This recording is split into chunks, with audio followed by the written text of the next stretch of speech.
Good evening. Good evening, everyone.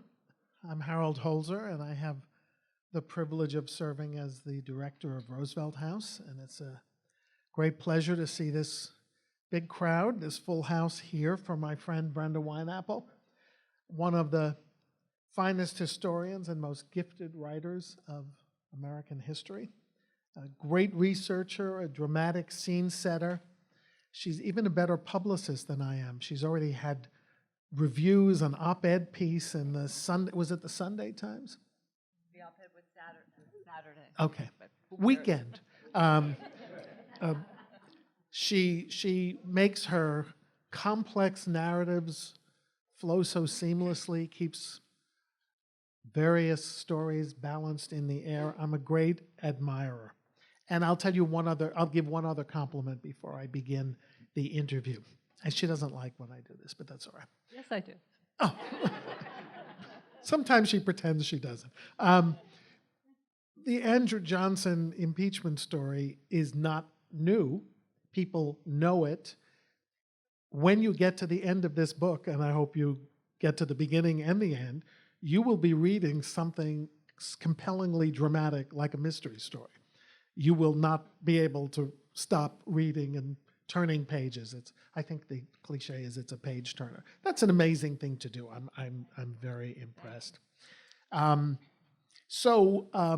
We are happy to be discussing this. You've got Brenda's bio in your program, so I won't take time away from our discussion, but do read it. You even have another book out at the same time, which is something The little Whitman the Whitman book. It's Whitman's book. Right, you edited for Library of America, right. And she wrote a fabulous book called Ecstatic Nation about the era between the Mexican War through Reconstruction, so there's a little bit of this period. And tonight we're going to discuss her new book, as you see, The Impeachers. Why did you decide to call it The Impeachers and not impeachment? That's my first official question. That's a great question. That stops me for a minute. I have trouble getting titles. I didn't really start the book with a title in mind. And I think when I finished the book, I was thinking about not so much if it was impeachment. If the title had been impeachment, it seems too broad in a certain sense. And I wanted to focus on the various people who pushed the narrative, the drama, the constitutional issues, and the actual event forward. Because without the people who were involved in Congress and some outside of Congress, there would have been no impeachment. So that's why the title is important, but the subtitle is also important, which is The Trial of Andrew Johnson, because that takes up quite a bit of the book, as you know, and also The Dream of a Just Nation.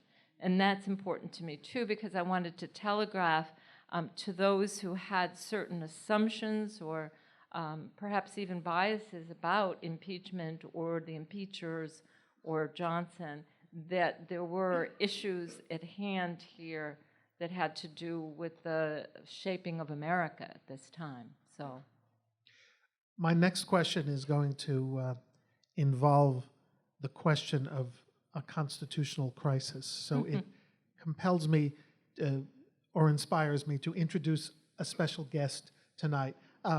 Our wonderful public policy professor, Joyce Miller, is here. Joyce, and your husband, Congressman Jerry Nadler, did mention something about a constitutional crisis a few weeks ago, so it's and impeachment, so it's a very... He can have the title. So Brenda, I want to ask you, did the impeachment of Johnson result from a constitutional crisis, or did it cause a constitutional crisis, or both? I think both, actually. You know, I mean, impeachment itself is, I suppose you consider it a crisis in a way, but it's actually written into the Constitution that there is a means for removing an officer, particularly a president, who is unfit for office if you go by the Federalist Papers, where you say that an abuse of power is a condition for impeachment, or the Constitution itself, which, as everybody knows now, is high crimes and misdemeanors or treason and bribery. So it's not a crisis in that sense, because the mechanism is built in. It's not as if, oh my God, what are we going to do? The South seceded, and that's a crisis, of course. So, but it's a constitutional issue and dilemma. I think crisis is a little bit incendiary. But of course, before that, in case of Johnson, it was a kind of constitutional crisis, because the question was for the people who were standing up against Johnson, was he actually, fulfilling his oath of office to uphold the Constitution? And it seemed to very many people that he certainly was not doing that. And so in that sense, it's a crisis, because it's an abrogation of his job, which is to uphold the Constitution. So if he's not doing that, that's critical, and that's, I think, what crisis means in that particular case. And the fact that it was first, I suppose. And it was first, so it seems critical in that particular way, too. So I don't think that the crisis itself, ironically enough, if this makes sense, the crisis itself, to me, wasn't the impeachment. It was in the process, it was what led up to the impeachment. That's what was a crisis, because during the impeachment, in the impeachment trial, the impeachment vote happens in the House, and then the trial in the Senate, no one in Congress was killed. But before that particular time, in the lead up, after the Civil War to '68, when the vote was taken, many people lost their lives. That is a crisis. It's interesting. So that's how I see it anyway. Emotionally, it's falls into the era after restoration of peace and limits of casualties. Yeah. So people were maybe more inured to issues and maybe happy to settle for political crisis as opposed to military crisis. Well, it depends on where you were living, and it depends on what was going on in your own backyard, or down the street, or on your farm, or in your community, certainly. And if you lived in many of the southern cities at that particular time, it was an ongoing crisis, it seems, for sure. Or if you're in Washington, you're in a world of your own. Well, that's right. Yeah, probably. You make a fabulous point about the crisis or non-crisis, is that in the beginning, Congress wasn't even in session for a long time when the disputes began, since they didn't sit until December. Well, that was Lincoln amazing. is killed in April. Yeah, Lincoln is killed in April. The war is, for all intents and purposes, over. The Appomattox Peace Treaty is signed. This all happens in April. Lincoln is shot. Johnson takes the oath of office, and Congress isn't in session, doesn't come into session until December. So then what do? All of the pieces need to be put back together, and you don't have a Congress to do it. And Congress is, technically speaking, the authority that would decide what to do with the southern states, because you've just had that war and that secession. So a number of congressmen went to Johnson to say, we have an idea, how about a special session of Congress? I don't think they quite said it like that, but it was polite enough. And Johnson said no. And so in that long period, which is a very long period, from April to December, Johnson really, in a sense, had full reign, the reins of power, and he could do pretty much what he wanted and did. And that was outrageous to many of the people who were sitting by the sidelines, congressmen who wanted to, yes, put back the country in some fashion, but nobody knew what terms yet. So it was really kind of an amazing. That was a crisis too, it seems to me, but it wasn't seen that way. It's a really interesting backstory, because Johnson was called back into special session 4 years earlier. He was the only Southern senator who came back. True. On July 4th, 1861. So That's it was true. not exactly a new thing for him. No, not at all. Not at all, but he had a different, I suppose, agenda or position that he was taking. And in 1861, in case you don't know, what Harold's referring to is the fact that, the 11 states, I think they're all 11 by then, had seceded, and Johnson was incredibly, really, when you think about it, the only United States senator from the South who stood against secession. And that's a remarkable thing and a dangerous thing to do. And, what friends he had in the Senate Southern friends turned against him. It was enormously courageous, and it also endangered him physically because in Tennessee, there were assassins who wanted to kill him for that particular position. It was a very, very incendiary time, to put it mildly. So yes, a special session, he went back to Washington to serve as the person from Tennessee. Right. And the North loved him for it.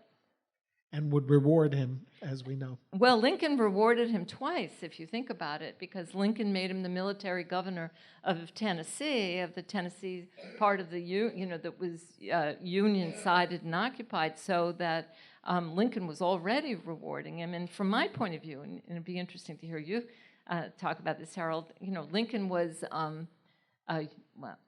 This is too strong, but I'll use it anyway, using him in a sense, because he had a wonderful position here. He has this military governor who was the senator who stood for him and for the Republicans in this war, and so he was rewarding Johnson, but he could also get something from Johnson. So that was very interesting that he did that.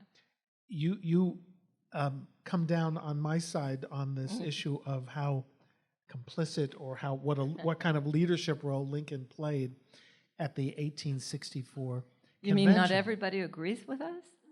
No, there were people who think he had nothing to do with. No, I know. So, as most of you may know, Lincoln's sitting vice president was replaced by Andrew Johnson on the ticket because Lincoln no longer needed an Easterner to balance himself on the ticket.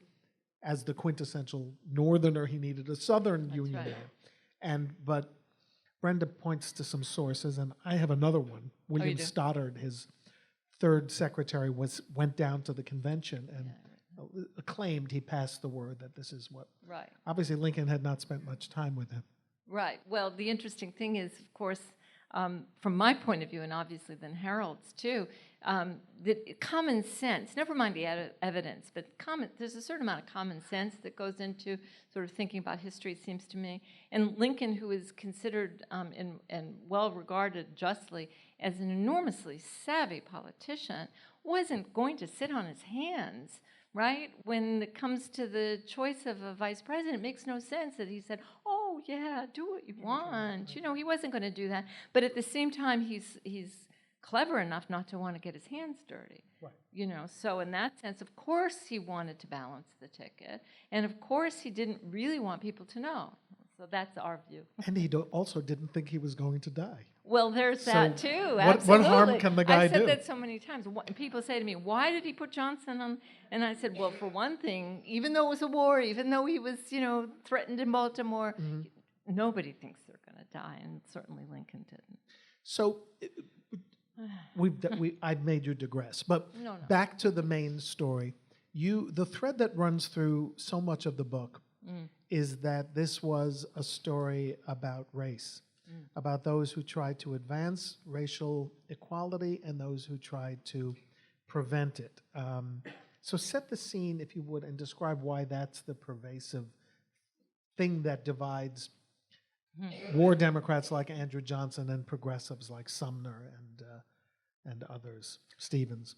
Well, if I can back up a little bit to answer the question, because to me it's a larger question for me, because it has much to do with how I got involved in the book and the questions I was asking initially of this particular book. And one of the things that disturbed me and really was a major motivation in writing the book was, I'm a fairly educated person, fairly literate. Why is it that I don't know much more about Johnson's impeachment than I do? It seems to me that in sort of a kind of pop understanding of history, we go from Lincoln and his assassination right into Grant. And there are 3 very crucial years. And it just seemed strange to me. And I wanted to find out what happened, but I also wanted to find out why I didn't know. And I really didn't know why I didn't know. And it was an honest question that I was asking. I didn't have an idea in my head.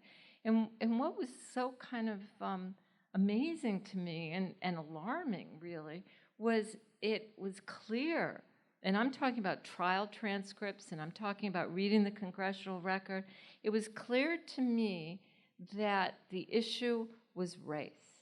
That was really what was behind the entire impeachment and the struggle in Congress at that particular time. And it was both illuminating, and it was also a sense of, oh, of course, why didn't I know that? And that's another issue altogether. But one of the things that was both, distressing and reassuring about discovering that, the reassuring part were these enormously progressive, visionary people in Congress who really saw the end of the war as an opportunity to remake the United States in a way that seemed consistent with the Declaration of Independence. And they really believed it, and they really were going to fight for it, and not necessarily in the battlefield, that was over, but they were going to fight in Congress for it, and hence the impeachment in that particular way. So that was the reassuring part. The distressing part was that the issue is so kind of front and center in our lives now that it almost seems like I'm reading backwards to read it in that particular way. But in the simplest sense, the simple answer is that men and women who had fought the war because they felt that the institution of slavery was pernicious, wanted not just to eradicate that institution, but to make sure that its effects didn't stay in the country. So one of the, by the way, if anyone feels daunted by the prospect of learning or being introduced or reintroduced to this cast of characters, the congressmen, the senators, the judges, Brenda has a cast of characters, and you can always refer back to it and get a read on these people, and very nice biographical sketches as you proceed through the book. But the principal character is Johnson, and you put on your literary light and described him alliteratively. I can't even say alliteratively. Yeah. But you wrote that he was vain, vulgar, and vitriolic. Prescription for leadership. But he was a populist, right? He was a Southern populist who hated the ruling class of the South, but he hated people of color more. Well, he did. He did. Well, for him, the planter class, the ruling class, was a class that excluded him because he came from poverty, came from nothing. It's not even clear what his parents did. His father died when he was young. His father was known to ring the bell in town. He was basically a janitor. Yeah. And then his mother was impoverished, and they made their way from North Carolina, where he was born, to Tennessee. And he was unschooled. He didn't go to any schools, really. He worked, his mother had sent him out as an apprentice, which is basically an indentured servant, which is pretty bad, really. And he ran away.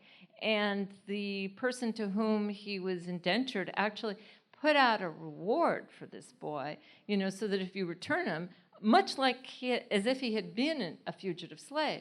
So that's his view of the planter class. They're tremendous oppressors.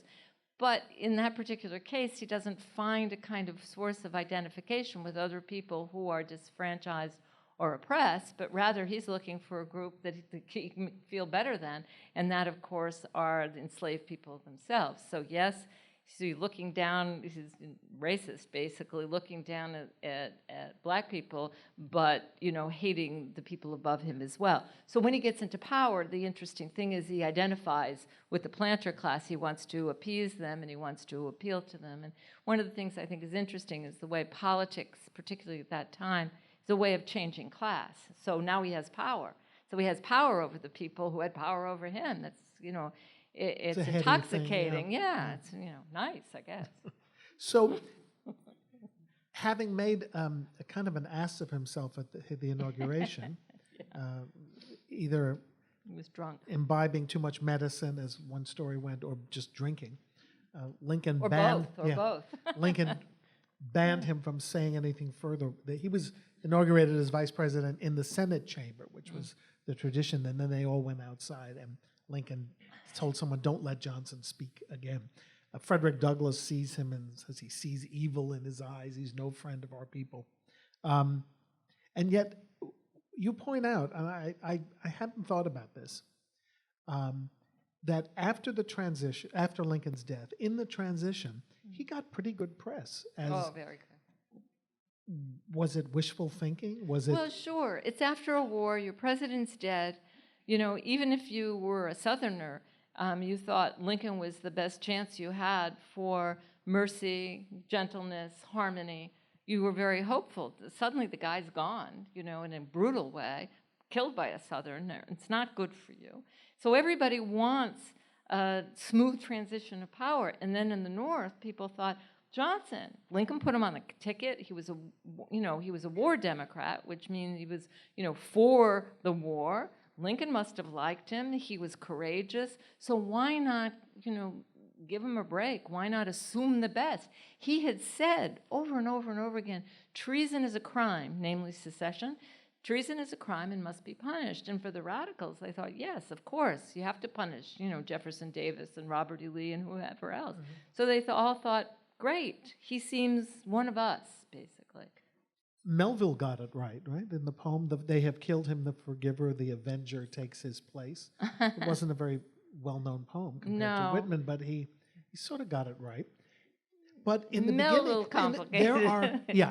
there are politicians who write after Johnson takes office that it's sort of not a bad thing. Is that Martha back there? She's written about this, Martha Hodes, that there are people who are sort of glad to have a tougher guy in office. Absolutely. So those who want a tougher guy, they've got a tougher guy. Those who think Johnson's going to follow Lincoln's program of Reconstruction, whatever that was, think that they've got another Lincoln. Everybody thinks something. I mean, and they're trying to think positively, and you can't really blame them. And Lydia Maria Child, she's one of the sort of most outspoken female abolitionists, and before and during the war. So he sounds great. He's got integrity. He doesn't lie. He returned. Somebody wanted to give him, a carriage and horses, and he returned them. So he's honest. So people are taking whatever clues that they can take to think everything's going to be okay. Because, imagine you have a war, you have an assassination.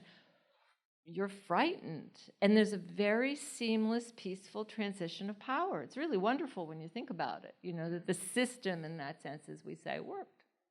For the record, Lincoln took all the carriages and horses. He never sent them back. He does not have a great record on gifts. There were no gift regulations in those days. Who knew? Right. So help the audience, help everyone understand the complex political alignment that exists when Johnson becomes president. There are some there were war Democrats in the Congress. There are moderate Republicans, and there are so-called radical Republicans, which I think is a misleading term, the sort of progressive reform Republicans. Well, today it sounds bad. Yeah. Nobody wants to be a radical anymore, but be a progressive, the language. But in any event, it's easy in a sense. If you first remember, Republicans weren't the Republicans of today, and Democrats weren't the Democrats of today. So just remember that. So that's the reverse. So Democrats are divided more or less in two. There are peace Democrats who want to conciliate the South, end the war, stop the killing, just forget it, just make a peace treaty and be done with things. And end executive power, by the way, and arrest, that's a bad word to use, but stop this abuse of power that they from consider Lincoln has so the conducted. Lincoln person talking. Right. Yes, okay, so those are the peace Democrats, and McClellan, the general, runs on a peace Democratic platform against Lincoln and sort of scared him. There are war Democrats like Johnson who said secession's terrible, we don't like the Republicans or anything they stand for, but we are for the Union. We want to preserve the Union. End of story. Then there were the Republicans, and they're divided in a sense in two. And the so-called radicals, for want of a better term, are those who are trying to push the war more quickly toward emancipation. They're trying to push Lincoln more toward being what they considered progressive. They're constantly goading him in a certain sense, and they are people like Charles Sumner of Massachusetts and Thaddeus Stevens those are the two sort of most famous ones of Pennsylvania.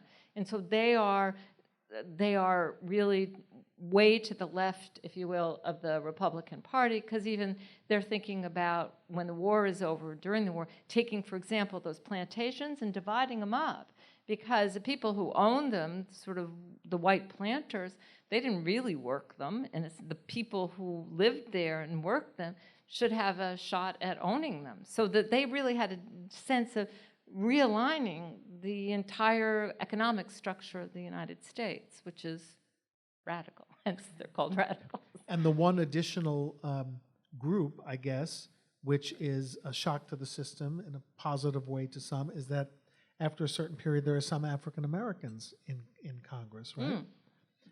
Later. Right. But there will You be. got to get rid of Johnson first, in Okay. a sense, really. Well, let's get rid of Johnson. So, okay, so you have these different groups contending in Congress, contending over where to go from the 13th Amendment, really. Is there another amendment needed? Civil rights, voting rights, and that will be one of the big arguments. And you call it the battle lines of peace. I love that. That's a nice chapter title. So let's talk about the different concepts now of Reconstruction, which is a word I think Lincoln introduces, the word, what are we going to do about Reconstruction, he says in his final speech. By the way, the famous, you probably know this because you've read the transcripts, but the Lincoln's final speech, witnessed by John Wilkes Booth, who vows, that means black suffrage, that's the last speech he'll ever make. The source for that is the trial transcript. Someone testifies that John Wilkes Booth was overheard threatening him because he spoke about black suffrage. There's no other source except a novel, so I give that some credence. So tell us about the different terms of Reconstruction that are now being bandied about. Johnson has his vision, and he's got free rein for months, and Congress comes back in December, and they have a radically, no pun intended, different concept of what this realignment should be. Well, Congress itself is divided. Guess what? I mean, it's not news that Congress is divided. Congress is kind of perpetually divided in a way. And the question is, to put it in the simplest terms, enslaved people had been counted as 3/5 of a person. Now that they are free, they're full persons. So that changes the nature of the representatives in Congress. So if only white people can vote, right? And yet you have more representatives in Congress, there's a basic unfairness built into that system where black people are being represented by white people who don't have their interests. And also increasing the power of those states where there's slavery, right? So that seems to turn back the clock and make the Southerners very strong again. So that's a problem. So what do you do with these seceded states? Do you allow them to come back into the Union as if nothing happened? You know, everything, you didn't really mean it, it's okay. You know, I know it was mistaken, the erring sisters, all forgotten and forgiven. That's one possibility. Sort of Johnson's point of view, because Johnson says, you know, secession never happened because it's against the law. And Thaddeus Stevens says, that's like saying, you know, murder hadn't happened. Somebody didn't kill somebody because that's against the law. So it makes no sense in that particular way. So that's a question. What do you do in that particular case? So Johnson's view is let everybody come back and nobody can vote, and that's the end of that. In the middle is the view of you at least have to give the formerly enslaved people citizenship, equal rights under the law, due process, that's civil rights in a sense, and then there's the question of voting rights. So it's three sort of pronged. I'm not even talking about confiscation in that particular way. So Johnson sort of takes his position at one extreme. In the middle is civil rights, which I think both then and now, that's an interesting kind of thing, because then and now doesn't always go together, it's really a no-brainer. Civil rights, of course, right? People should be able to, you know, have a trial by jury. So the Congress passes civil rights legislation, and Johnson vetoes it. You know, and that's when Congress says, whoa, you know, Lincoln was right. You need an amendment for abolition. You need an amendment for, you know, civil rights. They pass the civil rights over his veto, but regardless, it shows you where he's coming from. And over time, those moderates who really weren't that crazy about voting rights began to think, we better do that even, because that's pretty much a necessity. But, by that particular time, events had unfolded. Johnson got more and more vicious, more angry, more out of control. He began saying things like, tantamount to lock her up, hang Thaddeus Stevens, hang Wendell Phillips, hang Charles Sumner, when he would go on these tours and whenever he spoke. And it was kind of outrageous. You think it's outrageous today. I mean, think of what it was like in 1866, 67. By the way. And he wasn't drunk. Well, that's your story. He may have been a little drunk. I don't think he was. You think he stopped? I think he drank. I don't think he drank as much as Grant. Grant drank a lot, especially when Johnson was around. But Grant went on benders. Yeah, but he felt he couldn't hold his alcohol. Right. Johnson could hold his alcohol. Up to a point. No, right? I think he was He sober. was good. Wouldn't like it. But who knows? So that's your next book. You write.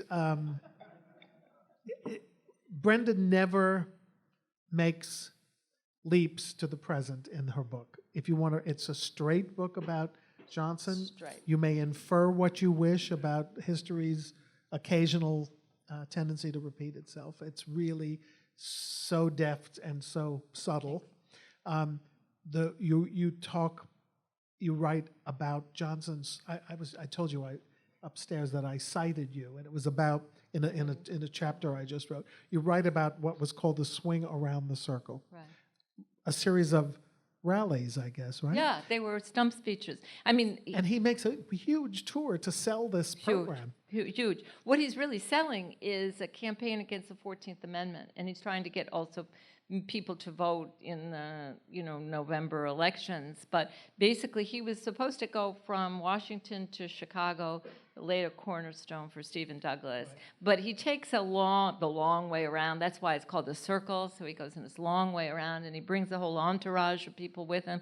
Some people didn't want to go. He made Grant go. That's when Grant went on the bender, because he thought Johnson was such a national disgrace that he just went to a baggage car in the presidential train and took too much booze with him, and they kind of cooled him out and everything. But in any event, I mean, that's how bad it was, and he left the tour early.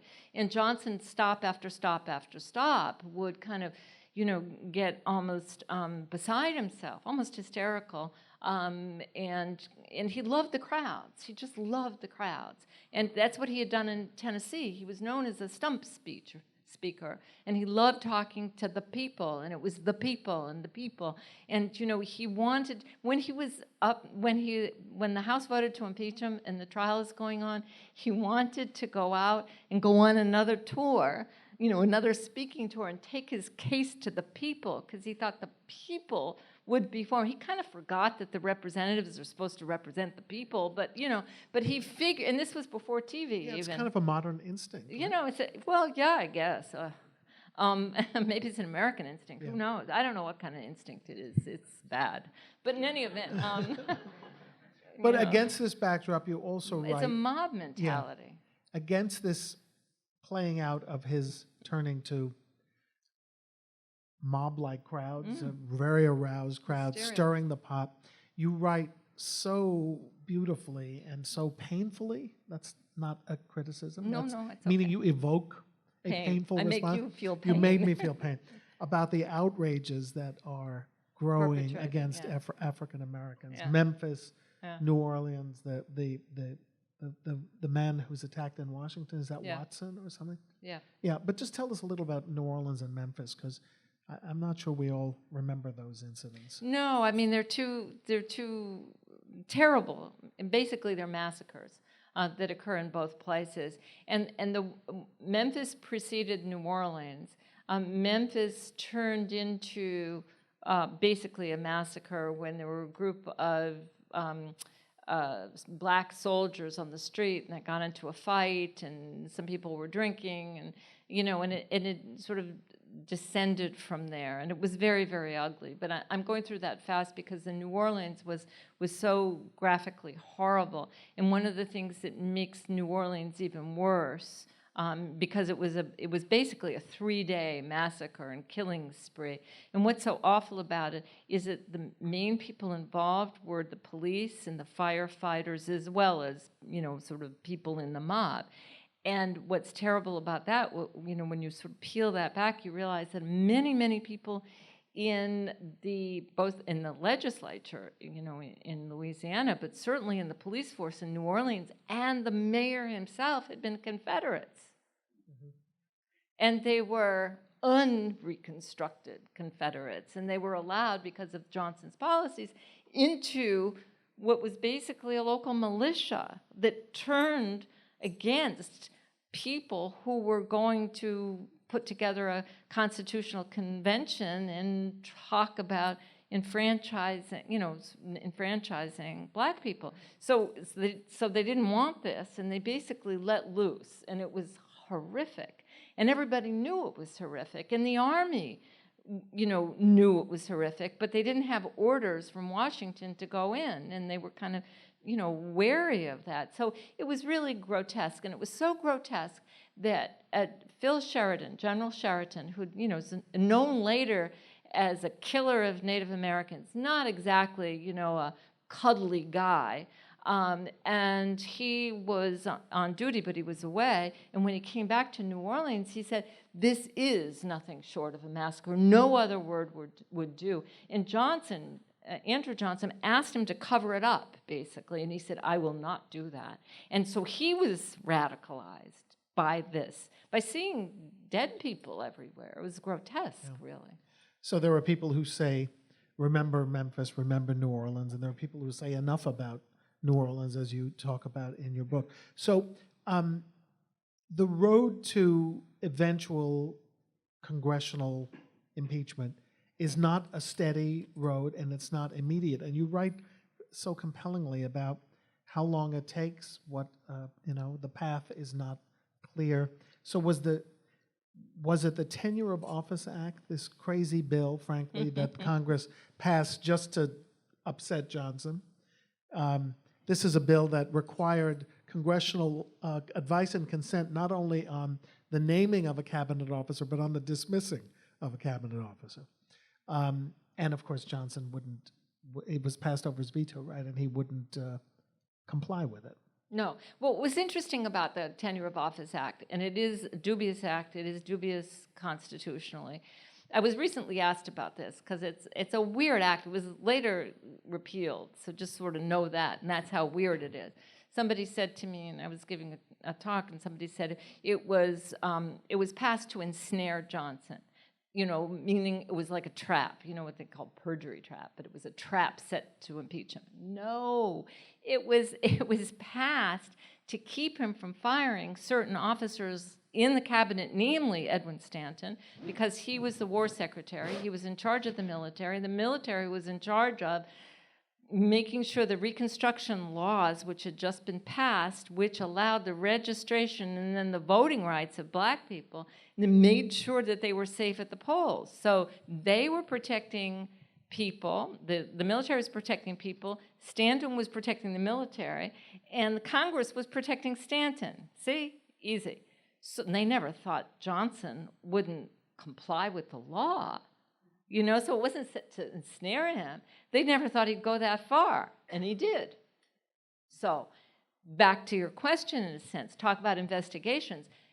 Congress had been trying to, members of Congress, not all Congress, have been trying to impeach Johnson for the past year. But impeachment is a difficult thing, as we may be learning. And it's complicated, not just because people haven't understood it until recently, because it's in the news all the time, but because the actual conditions, what allows an impeachment, what are the conditions that would get it discussed in the House, never mind passed, are very important in this particular case. Well, when Johnson finally violates the Tenure of Office Act, it was basically a no-brainer. And what I mean by that is he violated a law. Congress passes a law, he violates it. That's kind of easy in a sense. That is an abuse of power. It's an infraction of law. It's illegal, right? And it's a disregarding not only of Congress, but of the Constitution. Out you go. out of the House anyway, then you go into the Senate. So all the discussions about what constitutes impeachment, what is a high crime and a misdemeanor, should you impeach for actual infractions of law or for broader issues, like the guy's a jerk, I mean, simply put, are sort of tabled once he does that, and then the House votes. But you say that the impeachment, That's a simple version. yeah, the impeachment battle can be interpreted as both a narrow impeachment or broad, or a broad stroke, Right. or as you put it, a battle for the soul of the country. Right. Tell us how it can be seen both ways.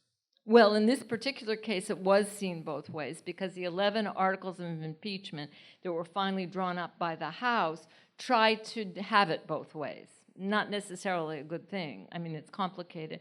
Narrow is simple in the sense that I said it's breaking the law. So if you break the law, you broke the law, that's grounds for impeachment. There's no discussion necessarily about it.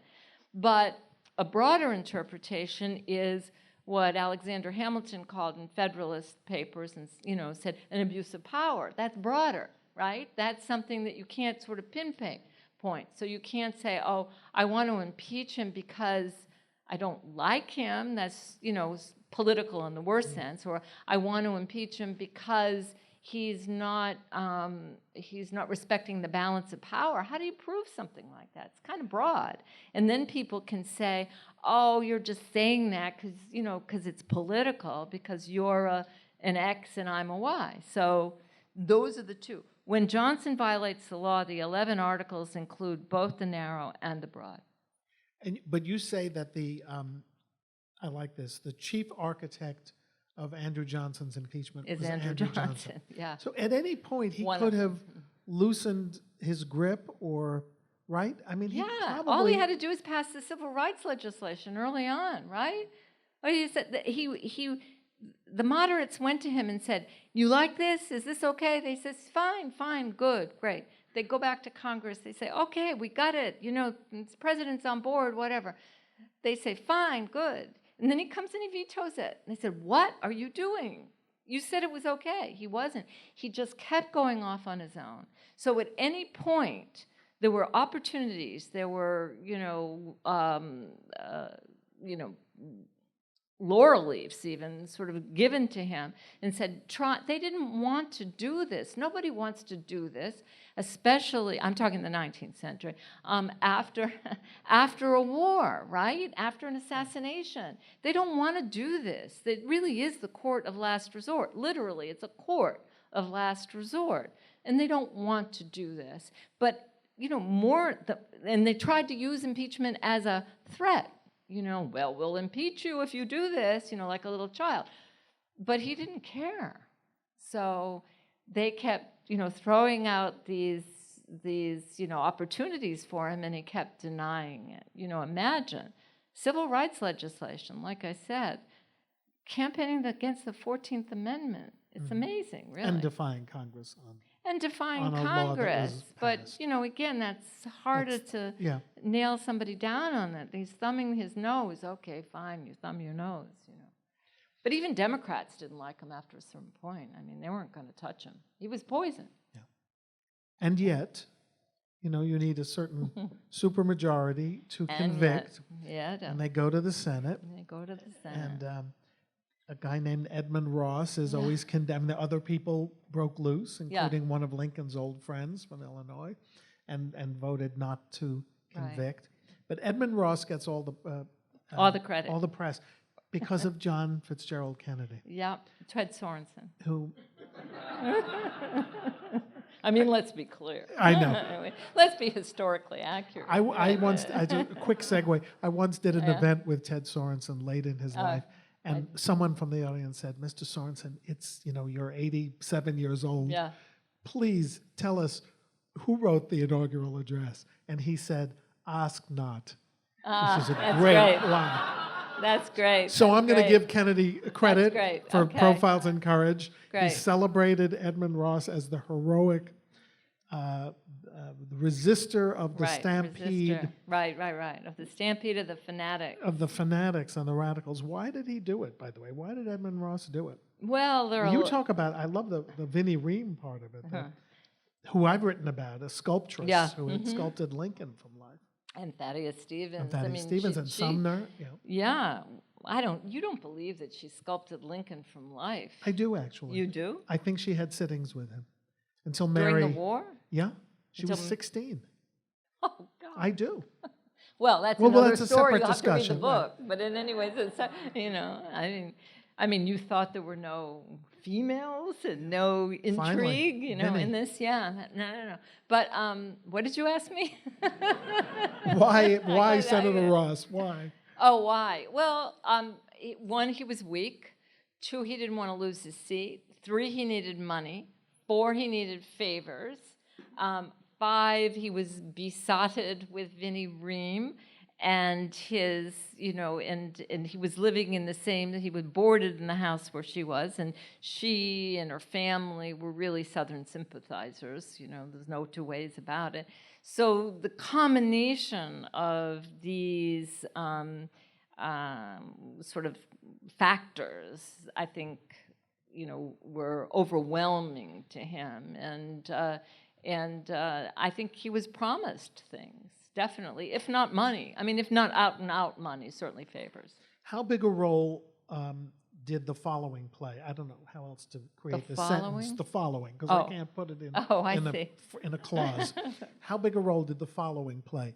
The idea that Republicans had that if they just let this pass, not let this pass, let this get this behind them, they have a clear path to nominating Ulysses S. Grant, getting Johnson out of leadership completely, and doing it through an election, which is something that one hears about during impeachment crises.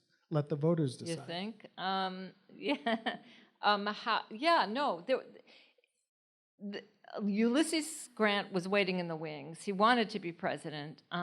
That's clear to me. I mean, maybe be some debate about that, but not from me. I mean, I think he definitely wanted to be president. And there were many people who wanted him to be president, certainly. And he really hadn't shown his cards politically. He was playing them close to his vest, even though he hated Johnson. So there was that.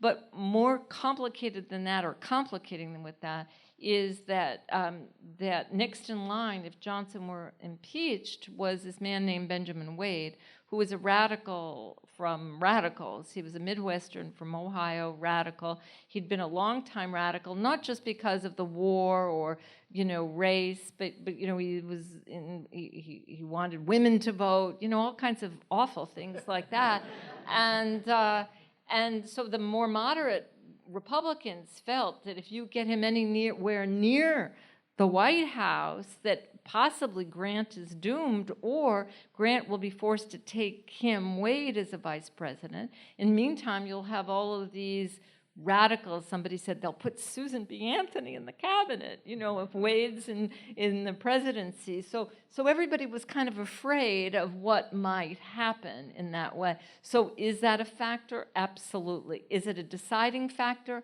I'm not sure. I mean, there were so many things that were happening at that time. The interesting thing was that it was really only one vote. 7 Republicans defected, but it was really, if only 6 had, and Ross hadn't because he was waffling. If only 6 had, then Johnson would have been impeached. Now that's very close. That's very close. And it's very clear, I can't prove it, but it's very clear from all the circumstantial evidence that there was an enormous amount of money changing hands. There's no doubt in my mind that there was, for all kinds of reasons. So in that particular sense, there were a lot of people who had motives that I don't even know about in that way. But certainly Ross is one, and certainly Grant is another, and certainly Wade is a third. But he got a profile in courage, Ross did. Yeah, but he wasn't. Well, you know what Sorensen, Kennedy, whomever based that on was Ross's own memoir. Right. It was even an episode of the Profiles in Courage TV show. You probably don't remember that. No. It was a great TV series. Bradford Dillman played Senator Ross. Does anybody remember Brad? Well, that's another story. So we'll all rush home and go to Amazon Prime. I wish it was on. Tell us. Probably can find it. YouTube. So the the coda to the story, this extraordinary story, The happy ending. Johnson coming so close, is that he limps on in the presidency and actually tries to run for president, tries to get both party nominations. He really wants to be president. So many people want to be president. It just baffles me. But he makes a comeback. He returns. Be careful of what you wish for. Yeah, What? tell us about his comeback as a United States Senator. Well, he does come back. Believe me. I mean, it's like what is it? The rotten penny or something? You know, something like that. Bad penny. Bad penny. He comes rotten penny in this case. He does come back. I mean, he kind of slinks out of town more or less. I mean, Grant doesn't want anything to do with him. And Grant wasn't even going to have him, you know, in his inaugural carriage, and at the last minute decides to have him, and Johnson doesn't go. He doesn't go to the inauguration of Grant. So there's, you know, no love lost between him and Grant and anything else. He goes back to Tennessee. He's very self-righteous, very self-pitying. But he's a master politician. He never gives up. He loves politics, and eventually gets himself back to the Senate. When he comes in, there are actually, it's pathetic really when you think about it, there are flowers all over his desk, because by this time, Reconstruction is, whatever you think of Reconstruction, it's over. And, you know, this is now the land of Jim Crow, and you know, really horrible things happen after 1876, and Johnson is back. And so they're glad to have him back, because now he's kind of the return of the, you know, martyred hero in a way. And Congress is filled with Confederate veterans.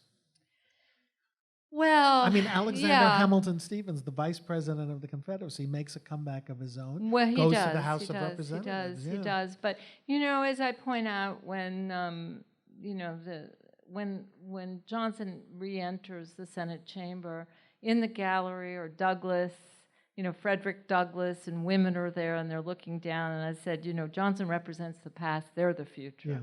Yeah. You know. So. I'm going to ask one more question and Sure. then invite some audience questions. You write intriguingly, well, everything is intriguing, but a final point intriguingly is that him. Andrew Johnson did not cast a long shadow in American history, but his policies did. Well, yeah. Parse that for us. Well, how often have you been thinking about Andrew Johnson? You know, when is the last time you woke up in the middle of the night and thought Andrew Johnson, right? If anything, no, seriously, you know, in a sort of more contemporary political arena, I was always intrigued to see how many times Andrew Jackson has been invoked. And I thought, are they getting this wrong? Jackson, Johnson, you know. So Jackson, yes. Johnson, never. So that's not a long shadow, right? I mean, it's a 3-year, pretty miserable presidency that people wanted to forget. He was always, you know, Schlesinger and all those guys had these lists, and he was always near the bottom of the list. So he just, you know, he's gone the way of, I don't know, Chester A. Arthur, who was probably more benign. I mean, how often have you thought of Chester A. Arthur? But in any event, so that's not a long shadow. But the policies, sure, because to my mind, the country was at a crossroads. It's after the war, you have an opportunity. And what the opportunity is to remake the country, because you've finally gotten rid of a very unbelievably pernicious institution, namely slavery. And now you have an opportunity to alter everything that you've thought of and actually enact what's been, as I said earlier, in the Declaration, and really have a kind of vision, remake that Constitution as people then thought it could be. So that didn't happen. And that didn't happen partly because maybe of Edmund Ross, I don't want to put it all on one person, but certainly of Andrew Johnson, because if he hadn't been there and if he hadn't been so intransigent, as I said, stubborn, or as Charles Sumner called him, ignorant, pig-headed, and perverse, you know, we may have had more openings, if not then, and in the 10 years after, or 20 years after, but even in our historical knowledge of what preceded us, and I don't think we knew enough about it to change it more quickly. Brenda, thank you. My pleasure.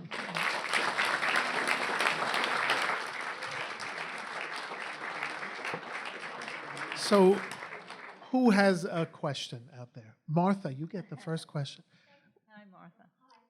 To wait for the mic. Thank you. Is this on? I have a genuine question about the term. As opposed to a non-genuine as one? opposed to a trick question, which you might think it is. Opposed Yes. to my if I didn't- frivolous question. No, no. If I didn't say Yeah, that it was Martha, genuine. go ahead. About the term impeachment. Yeah. So my question is, were Andrew Johnson and Bill Clinton impeached but not removed from office?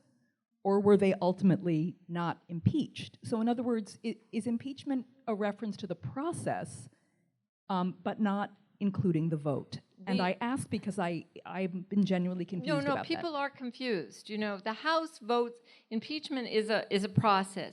The House votes to impeach. You need 50% of the House vote to impeach. Then there's a trial that goes on in the Senate. So, for example, more current, and it's actually true of Clinton and Johnson. In the House, they were they were impeached. There's no two ways about it. Talk about Clinton, he was impeached. Johnson was impeached. Were they convicted? No, neither were convicted. Okay, and that should clarify. But it's been Right. confusing, and until recently, people haven't even thought to think of it. Oh, it's two different things. Well, that's Well, just a that's not political- technically correct. Right. Technically, it's not correct, but one knows that what they mean. I think, I shouldn't put words into ideas, but what I think is meant by that is that the process will not complete Right. itself. It's a why bother argument. Yes, exactly. And it's a complicated argument because the argument is, of course, it wasn't so true in the 19th century, but do you make this guy stronger? Right. By failing. Right. And I don't think you'd made Johnson stronger So this by gentleman failing. has a It's question. a principal position. Wait Thanks, for the Mark. mic. Wait for Thank the you, mic. Mark. Joyce, please explain this to Jerry in case he doesn't know how the process works. Right. Yes, sir. I'm available. Wait, well, you'll get the mic in a minute. That it's a question of like a grand jury and then a jury trial. Sure, Okay. that's a good way to think of it. That's a Sure. good way. Yeah. Sir. Thank you. Given the question that we just heard and the answers, what to you, in the context of today, is the value of impeachment? Well, you mean what is the value if you impeach but can't convict? Is that what you mean? Yes. All right. That's not for me to decide, but there is a school of thinking that I am, depending on the day, very fond of, and that is it's a principled position. In other words, so that if you can't convict, but you actually do impeach, then you are taking a principled position, and that's what the House felt vis-a-vis Johnson. However, and Wendell Phillips, who was a very savvy guy outside of Congress, and that's why he was savvy, he was outside of it, what he said is that the House would never have voted to impeach Andrew Johnson if they didn't think they had the votes. He was sure they thought they had the votes, and imagine how shocked they were when they didn't. So in that particular sense, they were acting in principled fashion, but from his point of view, more skeptically, and I think he has reason to think that, you can be very principled when you know you have, money in your pocket kind of thing. So it's complicated, and there are days when I don't agree with what I just said at all, and I think, you have to be very careful in a certain sense, But Congress in 1860, just by the way, and I can't help adding this, they were smart too, and that's why there were these series of investigations launched, you see, because they thought if they could get something in the investigations, then in point of fact that they would resolve the question of narrow versus broad, in which case they would be able to move forward without any problem and then make sure they had the votes. I think Also, that's clear. the threat of even the mere threat of impeachment moved Nixon. I mean, the Well, Judiciary Committee it voted. moved Nixon and it for moved sure, Nixon, and it too. moved Nixon. It didn't touch Johnson. Right. So you have to be careful, kind Well, of guy you you're got. right there with that gentleman who's standing. What do you think about this take? Hamilton, to the contrary, Hamilton's opinion, the Federalist, Right. our tradition of impeachment comes from the British, and the British is a narrow interpretation.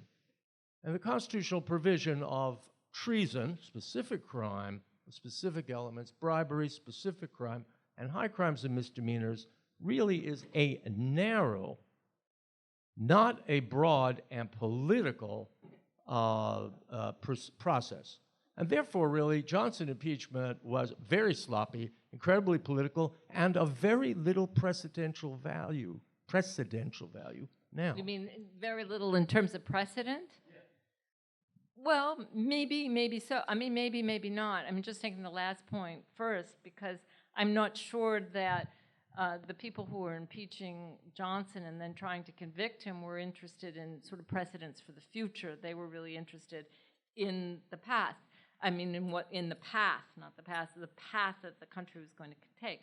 But from your first statement, there were, and probably are, but I'm more comfortable in the 19th century, people who would very much disagree with you about that view of how the Constitution mandates impeachment, because high crimes and misdemeanors is itself a very murky, can be argued to be a very murky set of terms. In other words, would you be able to be impeached? What is a high crime? It's certainly not stealing a chicken, is it? And that was the exact crime, or that was the kind of concern that was brought up about Clinton. Did he abuse power? Did he use his office in any way to alter the course of the country? No. Did he perjure himself? Yes. So you see what I'm saying in that way? So I with all due respect, because I'm not an attorney, and I don't want to be an attorney, and it's too late anyway, so it's just as well. But in fact, I really do think, and I know in the 19th century, there were people, really interesting people, who really were not sure about what that meant in the Constitution, like many things in the Constitution. And so there's a lot of legal arguments that can be made on both sides of that issue, whether it's broad or narrow.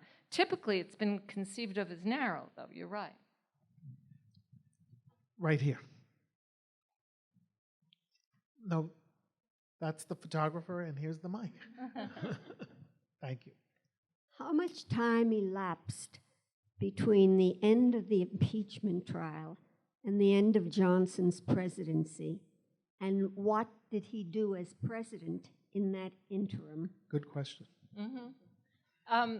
The impeachment trial, the trial was over in May, and the election, of course, took place in November.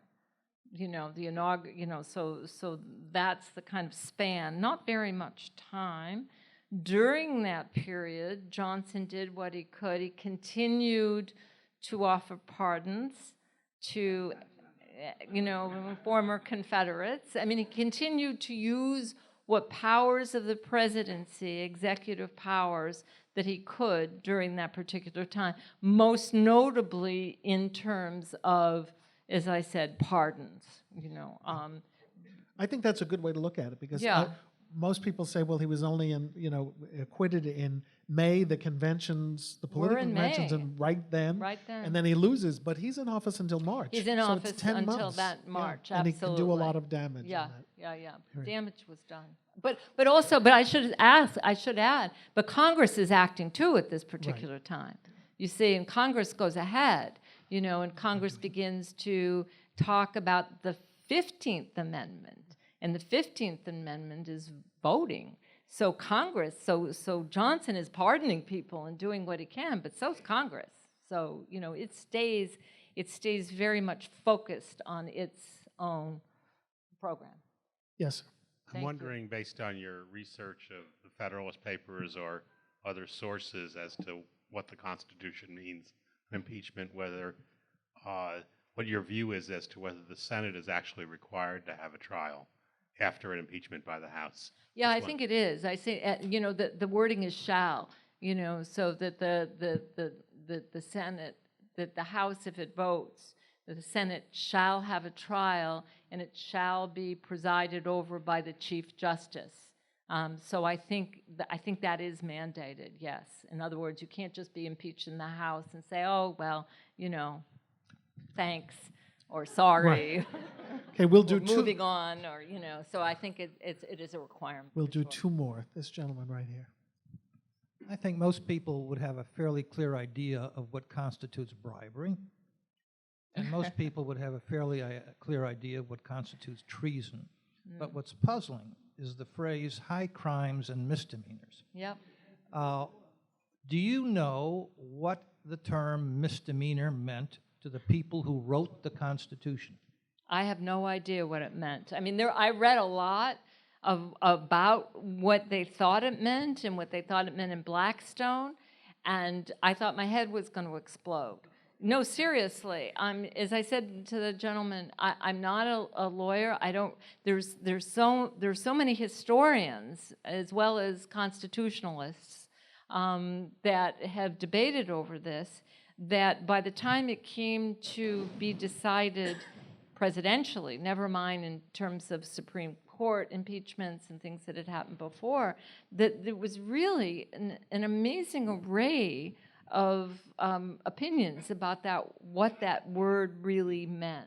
So if you have an idea, throw it out there. Okay, I'm not a lawyer either, but my sense is that by misdemeanor, they meant a crime against the public trust rather than a crime against an individual.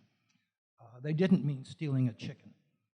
They meant behavior that violated the public trust. But they didn't say that. No, they didn't. But because I mean, they were capable of saying that. But you know what I'm saying? I mean, seriously. isn't it possible, though, that the term misdemeanor was understood to mean that at the time? Possible, but that's why we have these, people in the Supreme Court who chew over this stuff over and over again. No, I mean, it's very, like I'm saying, I'm being completely frank or as much as genuine about this.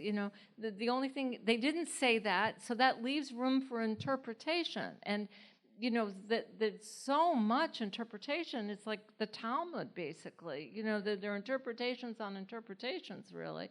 And so it's complicated in that way. So that's why I use the example of stealing a chicken. I stole that, from the Republicans who were themselves arguing about it. They didn't really know either in that way. And that's why you get originalist versus revisionist and, legal realists and a whole slew of people. So, or I don't know. So join me again in thanking Brenda Wineapple. Thank you. Thank you for coming.